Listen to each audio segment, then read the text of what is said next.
Fala galera, eu acabei de assistir O Maníaco do Parque, filme que acabou de chegar na Prime Video, filme que reconta, obviamente, de uma maneira um pouco mais livre, o que aconteceu ali em São Paulo no final da década de 90.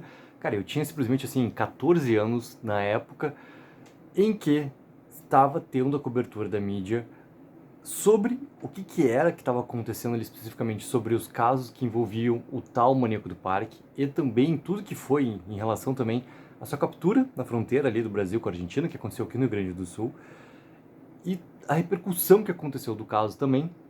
E esse caso do Maníaco do Parque, que até tá colocado ali na venda da Prime, né? O serial killer brasileiro, né?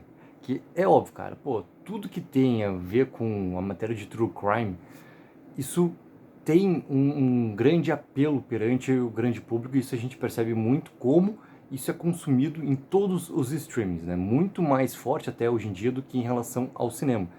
Só que isso sempre teve, querendo ou não, esse momento onde o público realmente se interessa por conhecer como é que funciona a cabeça, né, de um psicopata para fazer as coisas que ele faz. E, inclusive, né, esse caso do Maníaco do Parque acontece ali poucos anos antes de tudo que aconteceu envolvendo a Suzanne Richthofen e todo o caso. Por que eu estou colocando esses dois, né? Porque na dramaturgia, digamos assim, né, as duas adaptações para o cinema dessas histórias, né, tanto o Maníaco do Parque quanto o caso da Suzanne van Richthofen, são pelo mesmo diretor, que é o Maurício Essa.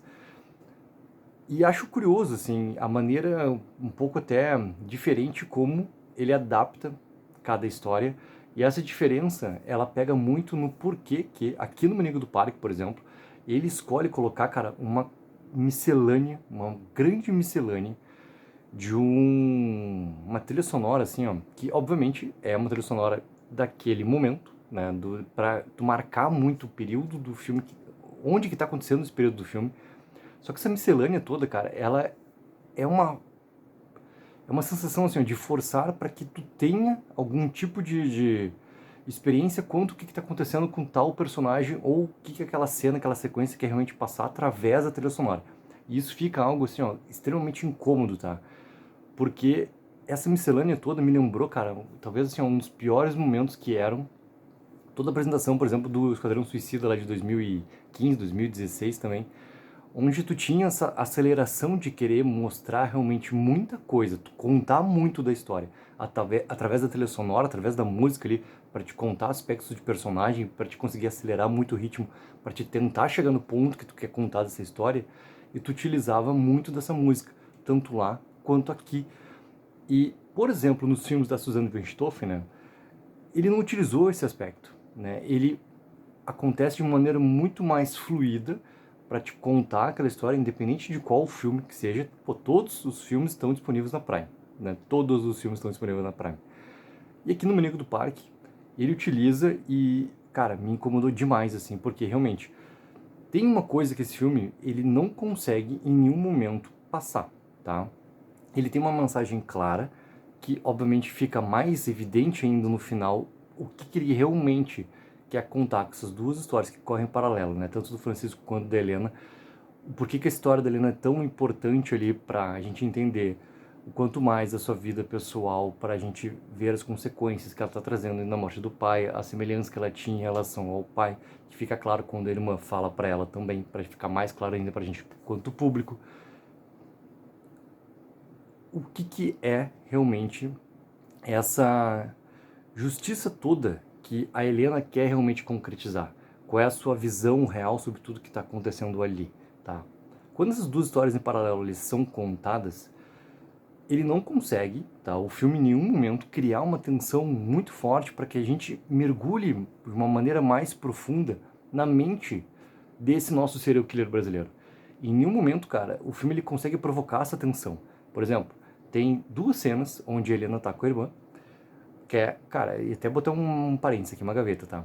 O elenco de apoio desse filme, e o elenco principal do filme, tá? Mas antes eu falo do elenco de apoio, já que tô dando essa gaveta.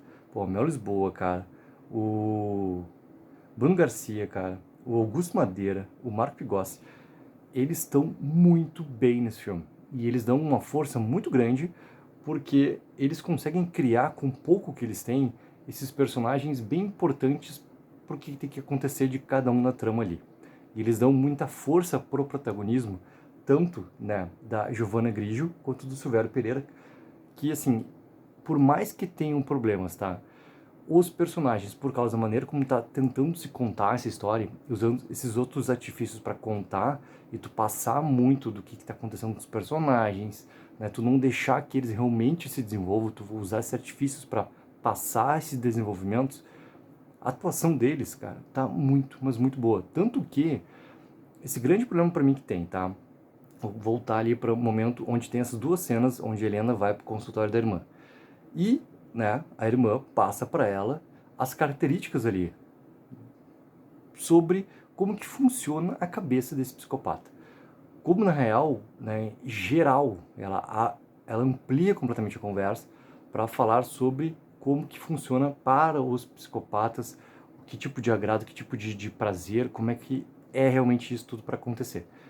E eu queria muito ver isso através realmente das sequências todas que poderiam criar realmente essa tensão. E elas são bem pontuais no filme. Bem pontuais no filme. Ou seja, é difícil tu conseguir mergulhar, né, nessa tensão toda do que realmente seria tu tá correndo perigo ali pelo Francisco, do que ele tá realmente fazendo, como que ele escolhe. O filme ele dá uma passada muito branda sobre tudo isso ali, porque ele precisa contar essa história em paralelo para chegar nessa grande mensagem final que ele quer contar. E eu não tenho nenhum problema com a mensagem final que ele quer contar, porque eu acho que ela é extremamente importante, ela realmente tem, cara, não é que ela tem uma relevância muito grande, ela sempre precisa ter essa força de extrema prioridade para ser colocada. E esse filme ele vai ser assistido por muitas e muitas pessoas que vão receber essa mensagem. O problema é que talvez essa mensagem se perca dentro de tudo isso que está acontecendo para te chegar até lá, porque tu não tem realmente essa tensão acontecendo. A tensão ela iria aumentar ainda mais. E se tu não usasse, cara, uma quantidade incrível nessa coletânea toda, né, o que vira uma miscelânea de trilha sonora para te tentar passar o que os personagens realmente estão sentindo, né, para te tentar fazer com que essa música conte a história para ti, em vez de tu realmente criar essas sequências todas, isso iria funcionar ainda melhor. Iria realmente ser ainda mais forte tudo o que acontece naquele final ali. Então, sabe, eu acho que são escolhas que acabam afetando muito o produto final. Muito o produto final.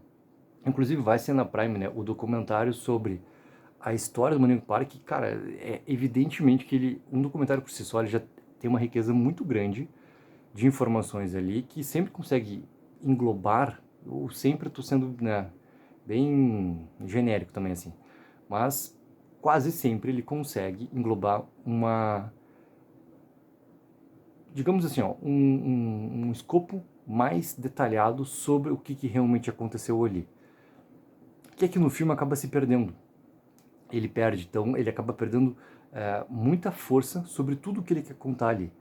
Então, cara, pô, eu realmente imaginava que esse filme aqui iria conseguir chegar em pontos que muitas outras obras, que até com um investimento muito menor do que essa produção aqui, por que que eu falei, né, em relação à adaptação cinematográfica, né?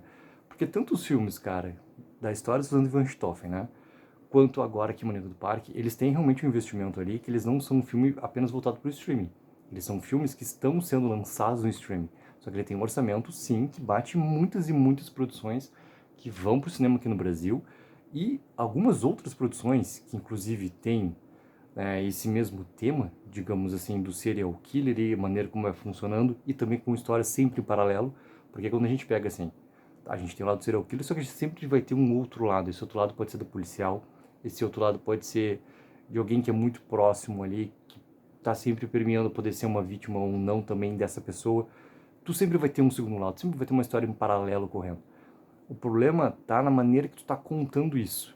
E que tipo de artifícios realmente tu vai contar para deixar tudo que tu quer falar realmente de maneira muito mais forte. E se tu quer chegar naquela mensagem ali do final, tu tem que ter muito cuidado de como que tu realmente vai desenvolver. E se tu perde a atenção, cara, tu perde, digamos assim, ó, o principal foco que muitas pessoas, mas muitas pessoas que vão realmente chegar na Prime e vão realmente começar a assistir o Maníaco do Parque.